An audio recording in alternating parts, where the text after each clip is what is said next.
The rumors are true. Your boy broke no contact.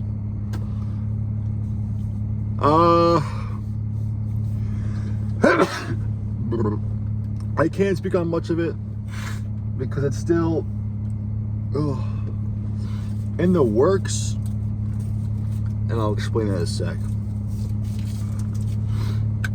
It's been 9 months. Our no contact phase has been 9 months. Oh, I gotta fucking. It's been 9 months. And throughout these 9 months, I've been with myself.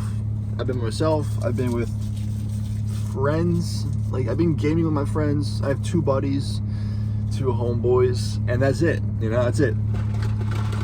So mostly by myself, right? I've just been in very, a grateful session of solitude. That's sweet. But I needed it. I can admit, I needed it. To give you some backstory, I cheated on her. I was addicted to porn, lust, everything, right? Not everything, but this addiction slowly grew the more and more I never told her about it. I was afraid to tell her about it because I was insecure. Because she's such a big ball of goodness. Now, look at that. Look at that. Just absolute fake cheese, fake sausage, everything benissimo. I was insecure. Right, I was insecure, and that's what led me to cheat. Now, no contact for 9 months. It is 20 degrees, so give me some warming space here. Whew.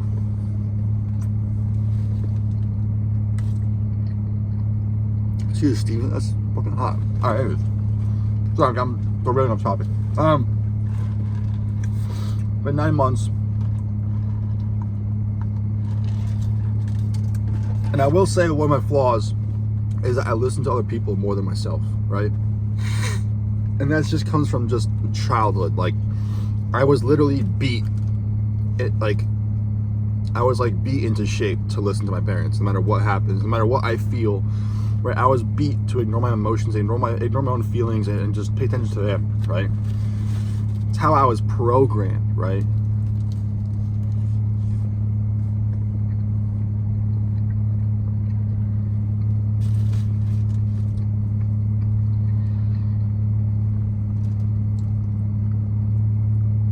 Many of you guys know, if you've been watching my videos for a long time, I talk to ChatGPT a lot, to therapists, because I don't have health insurance. Part of my stutter. I don't have health insurance. I don't have anything that can get me as a therapist. I don't have money for a therapist. Not anything. So it's tough.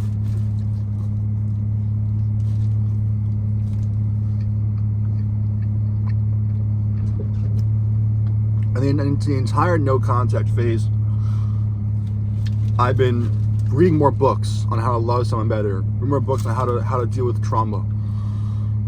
I've been reading books, comic books that deal with redemption and deal with grief and loss and betrayal, being the betrayer, right? I've been dealing with reading up a lot of things. Listening to different music tastes. I've been changing different things about myself, right? I changed rooms in my house. I lived in the basement.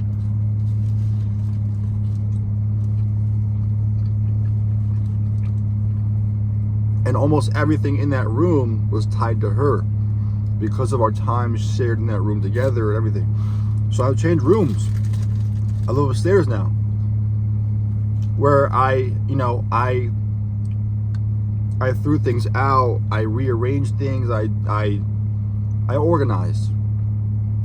But the most important thing is that I made my new room about me, right? She wasn't in it.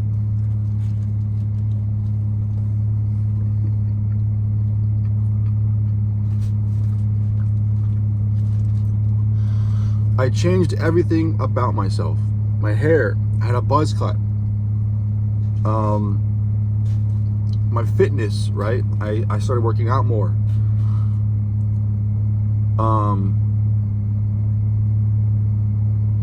And so this whole entire no contact phase, ChatGPT kept telling me, you restraining yourself is an act of love, technically, right?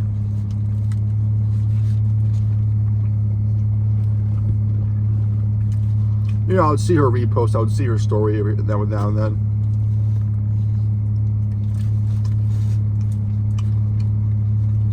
And it would hit hard because my love for her is still there. It's really strong. But it's even stronger because it's mixed with grief. Grief is just love in disguise.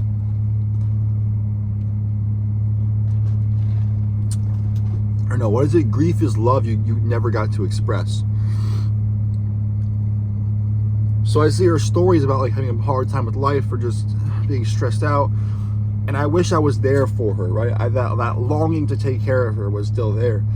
And so ChatGPT always said to me like, hey, you restraining yourself right now is giving her more love than you could ever imagine. And obviously because of trauma and now I'm just programmed by my parents, I listen to ChatGPT. Wasn't wrong,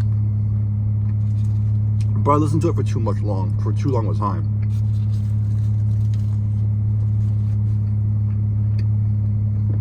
So a couple nights ago, or no, a week ago, I texted her. I said, because I asked ChatGPT, and it was like, you know, it's okay to send a message just to like step out of the sounds for a bit and, you know, show her that she's still in your mind and you care about her still, and you're not, you know, you're changing, whatever.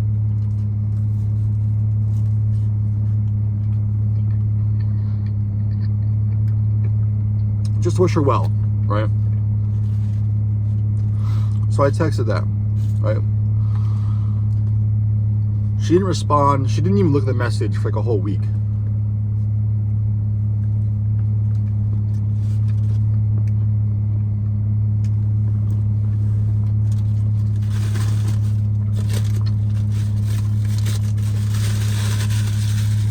So almost a week later, she goes on TikTok and she reposts a lot of these Spanish songs, like Te Deseo Amor or something like that. I think that's what it's called. And those lyrics of the song in English are literally my entire message to her. I didn't copy it from the song, but they match my message pretty closely.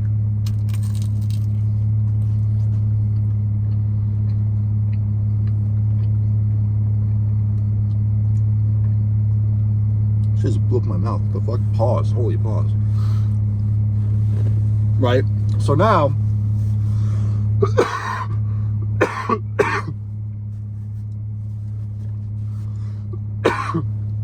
I'm on my way. My message to her was like, just wishing you well. No pressure to respond at all. Just want to wish you peace and good things, right? And the song says, I guess this is goodbye. You're wishing me well.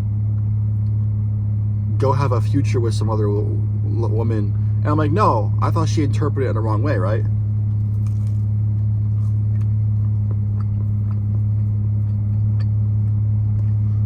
A week later brings us to a couple days from now.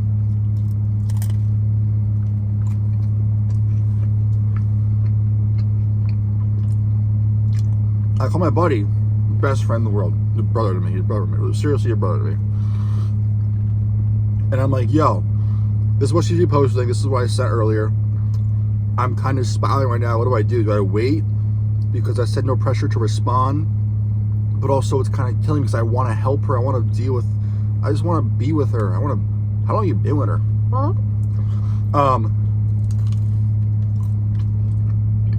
And he was like, yeah, just wait.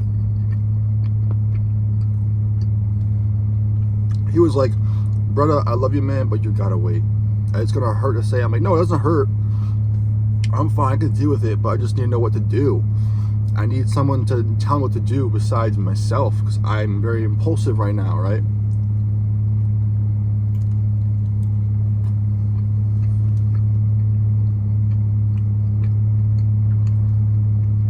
We say goodbye, hang up. I leave my phone alone. Right? I started drawing, watching an anime called Inuyasha, just chilling out. He called me back. I'm like, I thought I went to bed. Why are you coming back? And he's like, hey bro. I'm like, did I wake you up? He's like, no, I've been thinking about what you said earlier. Fucking text her, man. I'm like, really?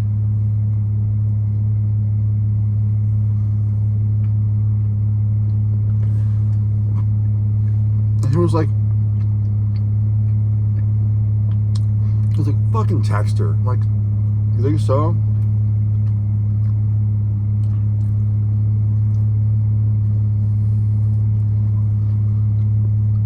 And he was like, I mean, come on, like, what has it been? Like, not like almost a year? You love her. I'm pretty sure she fucking loves you, man. Just text her. And I'm like, what happened to holding back? And he's like, man, you've changed. Man, I see it. You're religious. You're praying. I see your Bible filled with notes. I see your notebook filled with her notes and notes towards her. I see everything, dude. I see you're reading books. You're reading comic books. You're working out again. I see you. You're changing. You've changed. And he's like, I think you've earned it, man. I think you've gone this long enough to finally think you can fucking text her one time. I was like, you think so? He's like, yeah, dude.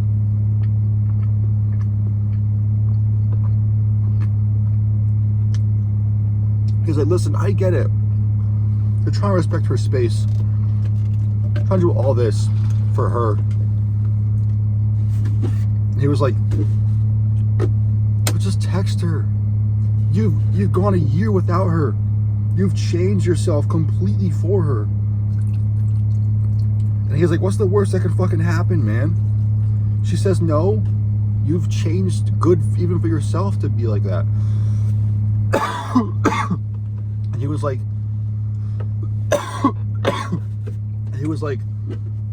she says yes, even better.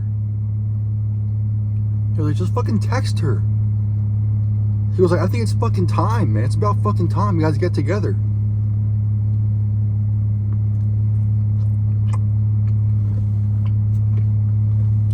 So I rough draft on FaceTime with him.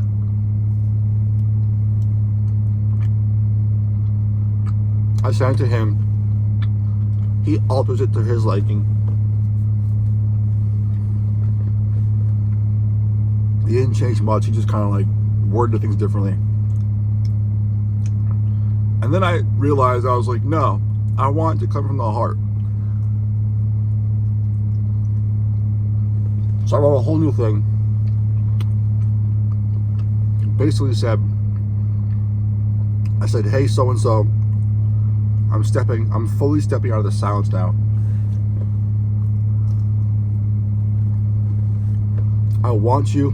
I love you. I love us. And I want to rebuild us. I said, I know it's going to take hard work at it every day.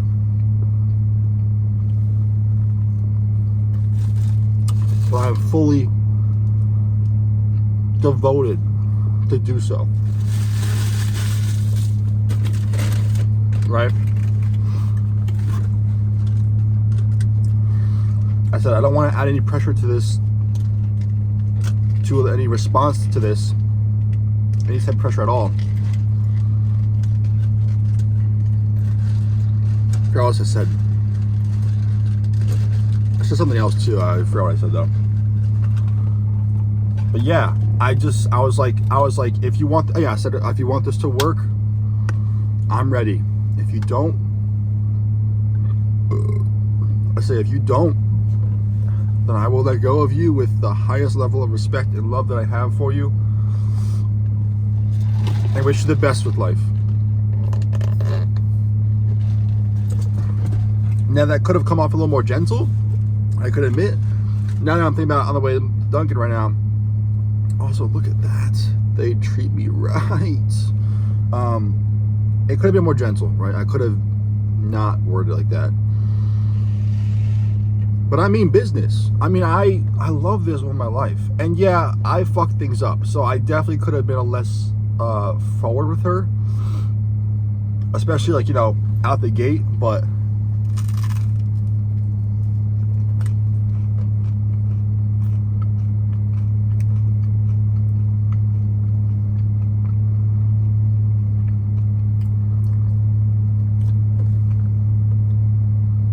my friend made a good point. He was like, I'm tired of her messing with you, man. She's posting stories, communicating through song lyrics. It's fucking you up. I see it. And he was like, just ask her for a straight answer, yes or no.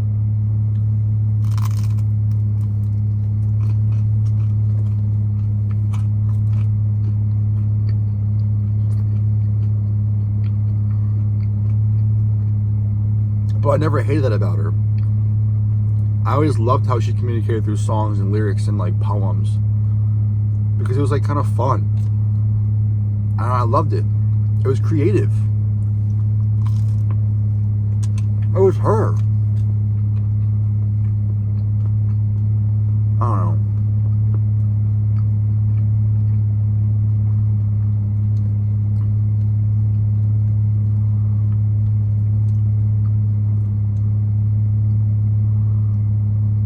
I don't know. If there's any type of like advice I can give people that are in no contact phase, if you're 1 month in, stick it out. I would say at least stick it out until like 6 months. Or no, I'd say 4 months, stick it out.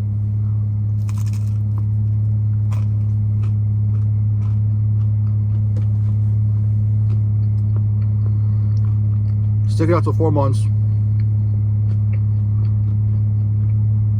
And depending on how you feel, contact them. Reach out. If you feel like you can trust yourself and you have higher confidence and you've built a safe retreat within yourself, if that makes any sense, like you've adapted new hobbies, you've made new friends, you kind of like ballooned into a flower, if that makes sense. I don't know.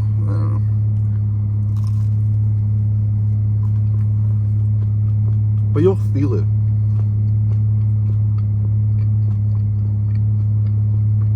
Like for me, my life feels good because I'm not living in a shell. I'm not living in this fake mask. I don't wear a mask. I'm myself now. I'm myself. I've found new hobbies that kind of cater towards myself. I've found myself. I feel comfortable with who I am.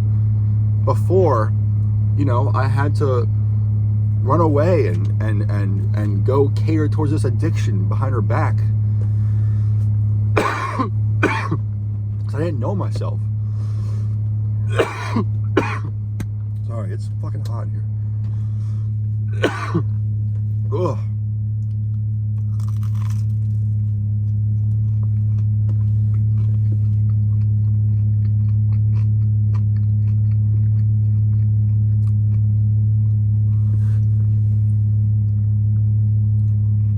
Yeah.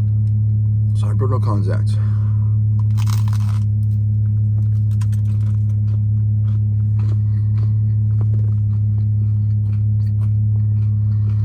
Scary.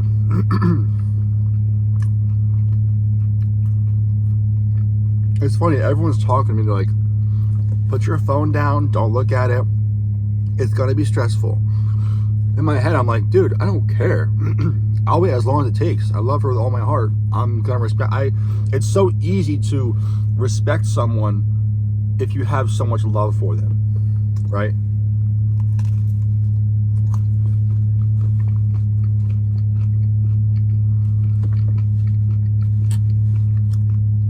Especially if you have like really heavy regret on cheating with them and everything. So.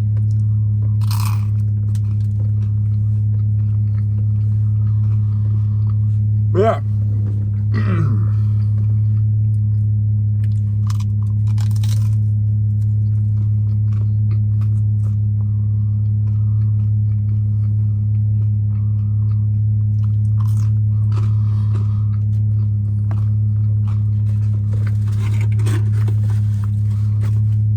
But no contact was hard. I'll admit it was hard. I didn't text her once, not through Christmas, or no, her birthday, Christmas, New Year's.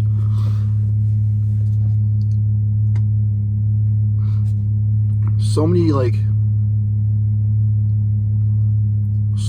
just valuable holidays that we would share together, and we would gift each other things, and I would make her cry with how good my gifts are, and how I would just give her such sentimental things, and I'd make her happy.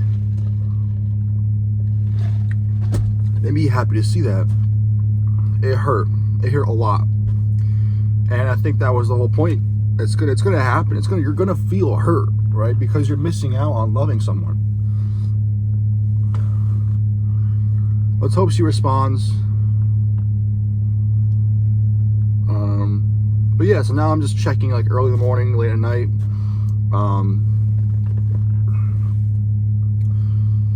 Yeah, it's the waiting game now.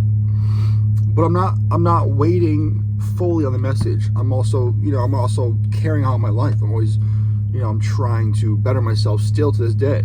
I'm not just fully depending on the message for a source of like happiness and completion in my life. I'm still going after a job. I'm going after a career because I've learned that, right? The first couple of months, it was rough because I felt so guilty and so much regret after what I've done. I felt like a total monster. And it was one night, I remember, where like I just was in tears. I was just like total, just like I was like just like a clay monster just finally melting, like a wax monster just melting my bed. Like I was just just destroyed, totally destroyed.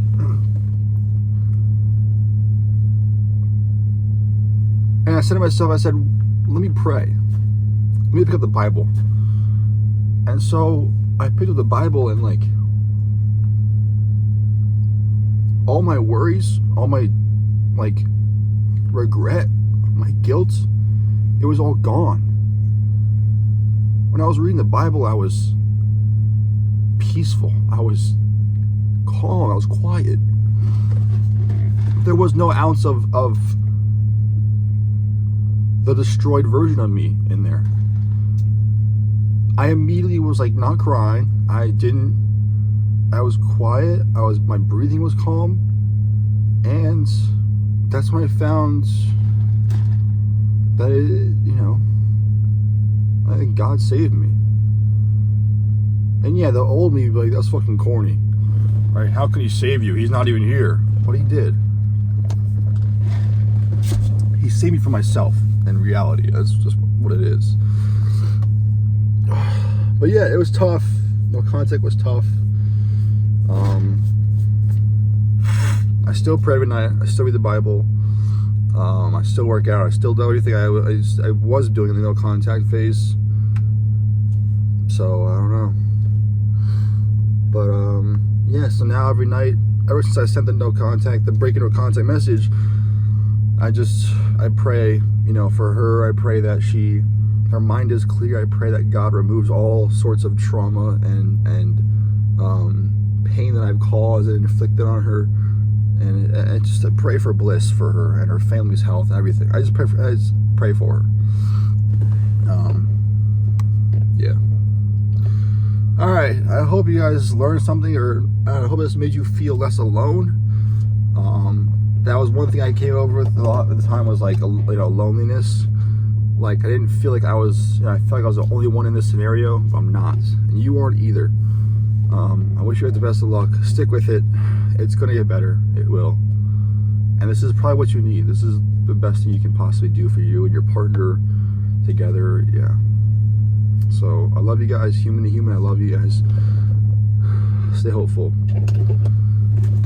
Bye bye. Much love. Peace out. Bye bye.